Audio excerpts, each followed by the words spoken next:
So one of the hardest things about living with ADHD and being neurodivergent is the constant risk of being misunderstood. And if you believe in neurodivergence awareness, hit that like and subscribe button. Let's break the cycle of misunderstanding. I wrote a blog the other day about friendships, ADHD and friendships, why sometimes they fall apart. How can we fix it?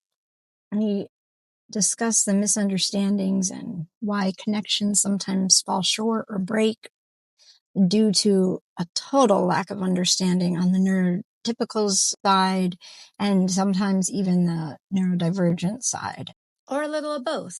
When we misinterpret social cues, that can lead us into anxiety where we push away the other person or the other person pushes us away. Both have happened to me before. You hear about it all the time with my clients and people that I work with at the school systems. So what we need to do is we need to bring awareness about this and how to fix it. So if you have any ideas or ways that have worked for you, please share in the comments below. This is not just about me educating you. This is about community. This is about mutual respect, mutual participation, not a one-man show. You know, that's not why I do this channel. I don't do this for attention or likes, followers, stuff like that. I do this because it's my heart desire to make this world a better place, one person at a time, through my calling is what I'm good at is working with kids that have any kind of special needs, whether it's autism, ADHD, particularly the higher functioning special needs, because with those folks, I can utilize my skills that I learned in college along with my experience I have with the older kids. Because I do have that literacy background, I can utilize all this intrinsic motivation skills that I've learned, like how to get them into writing or reading, but if they're lower functioning, I can work with them on more like fine motor or OT and just ways to communicate with that other person in their life, whether it's a friend, a family member, a sister, a brother. We all need to communicate, right? So even if you have a neurodivergent brain, it doesn't mean that we don't want to connect and be friends with people. That is a misconception.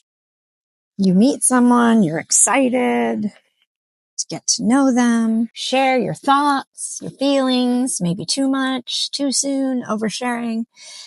They might call it that. I don't know. But really, it's just that your brain is wired for connection. It's different, not a disorder. You go out together, maybe pub or a coffee shop. She's talking about cooking and recipes because that's her passion. You smile and nod. You're polite, but your brain is hyper-focused on the music playing in the background. So you want to talk about that.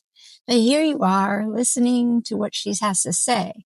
But all of a sudden you notice your friends start pulling away. Maybe she sees you as clingy or she thinks you're obsessed, but really you feel safe, comforted by someone who helped ground you when you were overstimulated. So the rug gets pulled out from under you. Let's say she ghosts you, blocks you, something like that, leaving you confused, heartbroken. She says she's putting up a boundary, right? So it sounds good, but you're not understanding why. Because you weren't using her. You truly deeply cared. So maybe she had perceived you as tolerating her, but that's not the case. Just because you have differences in what you're interested in doesn't mean you should stop being friends.